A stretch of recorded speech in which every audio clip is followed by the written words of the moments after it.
فرعون کی بیوی حضرت آسیہ کا ایمان کی خاطر اپنی جان قربان کرنے والی ایک بہادر خاتون، جس نے موسیٰ علیہ السلام کی پرورش کی اور ان کو فرعون کے ظلم و ستم سے بچایا۔ لیکن جب حضرت آسیہ نے اللہ پر ایمان لایا تو فرعون نے ان کے ساتھ کیا سلوک کیا اور ایسا کیا ہوا کہ اس خاتون کو دنیا کی عظیم ترین خاتون کا لقب دیا گیا؟ یہ جاننے کے لیے ویڈیو کو آخر تک ضرور دیکھیں، اور اگر آپ میرے چینل تزکیہ وائب پر نئے ہیں تو آپ سے گزارش ہے کہ میرے چینل کو سبسکرائب کریں۔ فرعون ایک ظالم بادشاہ تھا۔ اس نے بنی اسرائیل قوم کو اپنا غلام بنا رکھا تھا اور ان پر ظلم کرتا تھا۔ فرعون بہت مغرور بادشاہ تھا اور خود کو لوگوں کا خدا بتاتا تھا۔ اس قوم میں کسی کی بھی اتنی جرأت نہ تھی کہ اس کی خلاف ورزی کر سکے۔ جب اللہ نے فرعون کے خاتمے کا ارادہ کیا تو قوم بنی اسرائیل میں ایک بچہ پیدا فرمایا۔ وہ بچہ حضرت موسیٰ علیہ السلام تھے۔ جس وقت میں حضرت موسیٰ علیہ السلام کی پیدائش ہوئی، فرعون نے اپنے سپاہیوں کو حکم دے رکھا تھا کہ بنی اسرائیل میں جو لڑکا بھی پیدا ہو اسے قتل کر دیا جائے۔ جب حضرت موسیٰ علیہ السلام پیدا ہوئے تو اللہ تعالیٰ نے حضرت موسیٰ علیہ السلام کی والدہ کے دل میں یہ خیال ڈالا کہ حضرت موسیٰ علیہ السلام کو صندوق میں رکھ کر دریائے نیل میں ڈال دیں۔ تب ان کی والدہ نے حضرت موسیٰ علیہ السلام کو صندوق میں ڈال کر دریائے نیل میں ڈال دیا۔ دریا سے نکل کر ایک نہر فرعون کے گھر کے نیچے سے بہتی تھی۔ اللہ کی قدرت سے یہ صندوق دریائے نیل سے بہتے ہوئے اس نہر میں جا پہنچا۔ اس وقت فرعون کی بیوی آسیہ بیٹھ کر نہر کا نظارہ کر رہی تھی۔ آسیہ ایک خوبصورت اور نیک دل خاتون تھی۔ وہ اس وقت کسی بیماری سے شدید تکلیف میں تھی۔ فرعون نے اس کا بہت علاج بھی کروایا لیکن ناکام رہا۔ کہا جاتا ہے کہ فرعون کو اس وقت پیشن گوئی کی گئی تھی کہ اس دریا میں سے ایک بچہ تیرے محل میں داخل ہوگا۔ اگر اس کے منہ کی لال اس بیمار خاتون کے جسم پر ملی جائے گی تو اسے شفا ہو جائے گی۔ حضرت آسیہ نے صندوق کو پانی سے نکالنے کا حکم دیا۔ جب اس صندوق کو پانی سے نکالا گیا اور اسے کھولا گیا تو ملکہ نے اس صندوق کو کھولا تو اسے محسوس ہوا کہ ایک بجلی سی چمکی ہے جس نے اس کے دل کو منور کر دیا۔ آسیہ کے دل میں اس بچے کے لیے محبت پیدا ہو گئی اور اس کی ممتا جاگ اٹھی۔ حضرت آسیہ نے حضرت موسیٰ علیہ السلام کو گود لے لیا۔ حضرت موسیٰ علیہ السلام کی پرورش اسی محل میں ہوئی جن کے ہاتھوں فرعون کا قتل ہونا تھا۔ موسیٰ علیہ السلام کے دور میں دو فرعونوں کا ذکر آتا ہے۔ ایک وہ جس کے زمانے میں آپ پیدا ہوئے، آپ نے پرورش پائی، اور دوسرا وہ جس کے پاس آپ ایمان کی دعوت لے کر گئے اور بنی اسرائیل کی آزادی کا مطالبہ لے کر گئے، اور جو سمندر میں غرق ہو گیا۔ جب مصر پر قبطی خاندان کی حکومت آئی تو فرعون نے اپنی طاقت کے زور پر بی بی آسیہ سے شادی کر لی اور انہیں دھمکی دی کہ اگر انہوں نے شادی سے انکار کیا تو ان کے والدین کو قتل کر دیا جائے گا۔ لیکن شادی کے بعد بھی اللہ نے حضرت آسیہ کو فرعون کے شر سے محفوظ رکھا اور وہ آپ پر غالب نہ ہو سکا۔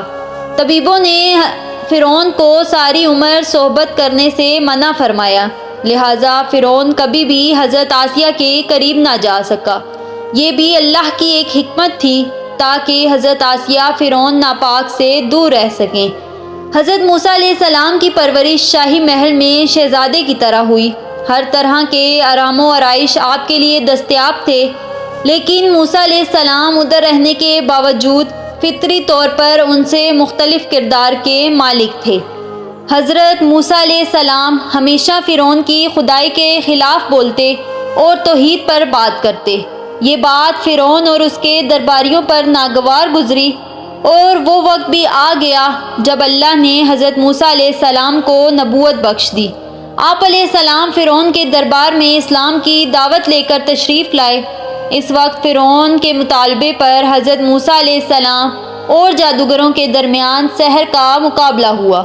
اس وقت آپ علیہ السلام کی عصا اصلی سانپ میں تبدیل ہو گئی اور جادوگروں پر حق واضح ہو گیا کہ یہ اللہ کے سچے رسول ہیں۔ جنہیں اللہ تعالیٰ نے ہدایت کے لیے بھیجا ہے۔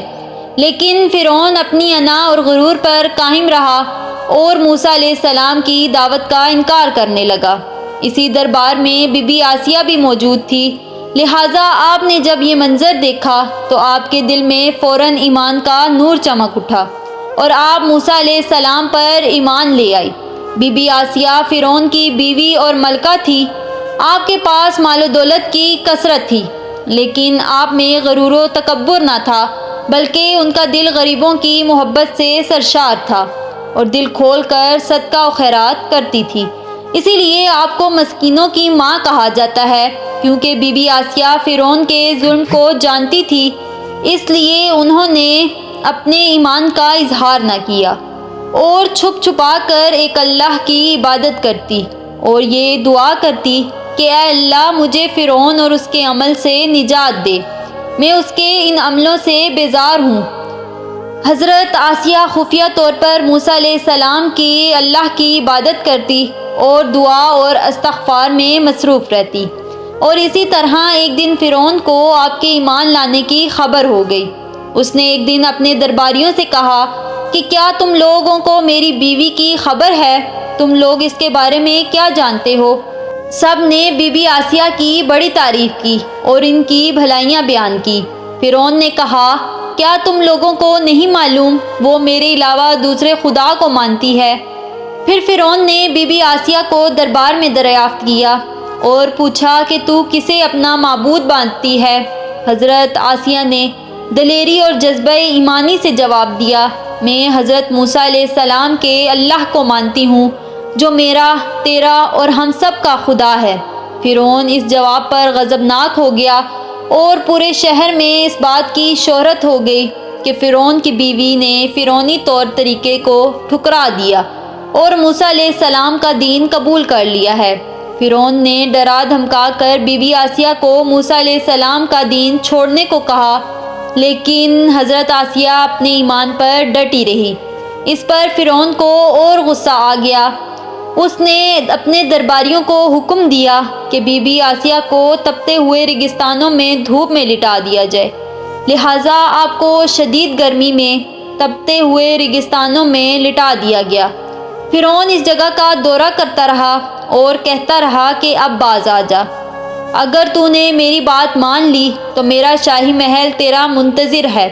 مگر حضرت آسیہ کو اس کا کوئی اثر نہ ہوا، کیونکہ آپ کو جنت کے اس لاسانی محلات پر ایمان تھا جو اللہ نے انہیں عطا کرنے کا وعدہ کیا تھا۔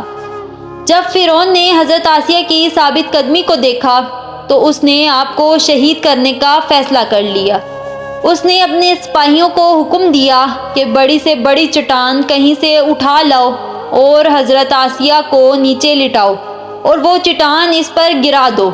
جب پتھر لائے گئے اور حضرت آسیہ کو لٹایا گیا تو آپ نے آسمان کی طرف نگاہ اٹھائی تو پروردگار نے حجاب ہٹا دیا اور جنت کو اور اس محل کو جو اللہ نے آپ کے لیے بنایا تھا اسے آپ پر ظاہر کر دیا۔ انہوں نے اپنی نظر سے دیکھ لیا، آخر کار پتھر کو آپ پر گرا دیا اور آپ کی روح پرواز کر گئی۔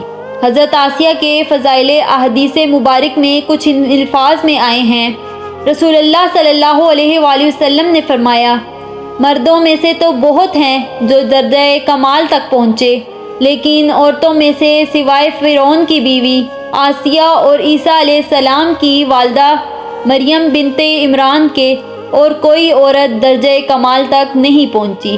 اس طرح ایک اور روایت میں بتایا گیا ہے کہ آپ صلی اللہ علیہ وآلہ وسلم نے فرمایا، جنتی عورتوں میں سے سب سے افضل خدیجہ بنت خویند، فاطمہ بنت محمد اور فرعون کی بیوی آسیہ بنت مزاحم اور عیسیٰ علیہ السلام کی والدہ مریم بنت عمران ہیں۔ ایک روایت میں آتا ہے کہ بی بی آسیہ کا نکاح حضرت محمد صلی اللہ علیہ وآلہ وسلم سے ہوگا۔ ہم نے دیکھا کہ حضرت آسیہ علیہ السلام ایسی حکومت کے ساتھ ایسے دربار کے اندر اس قدر مال و دولت کے باوجود حق پر ایمان لائے۔ حضرت آسیہ نے اپنے پچھلے گناہوں سے توبہ کر کے حق پر ایمان لایا اور اللہ تعالیٰ کی وحدانیت کو نہیں چھوڑا، اور پھر اللہ تعالیٰ نے حضرت آسیہ کو وہ مقام عطا فرمایا جو مقام آج تک کسی کو نہیں ملا۔ حضرت آسیہ جب جنت میں جائیں گی، اللہ تعالیٰ ان کو یہ نعمت عطا فرمائے گا کہ وہ جنت میں حضور اکرم صلی اللہ علیہ وآلہ وسلم کی زوجہ مطہرہ ہوں گی، اور اللہ ان کا شمار حضور اکرم صلی اللہ علیہ وآلہ وسلم کی ازواج مطہرات میں فرمائے گا۔ اللہ تعالیٰ سے دعا ہے کہ اللہ تعالیٰ ہمیشہ اپنا عشق اور ایمان سلامت رکھے اور حضور اکرم صلی اللہ علیہ وآلہ وسلم کی محبت نصیب فرمائے۔ آمین ثم آمین۔ جزاک اللہ خیر۔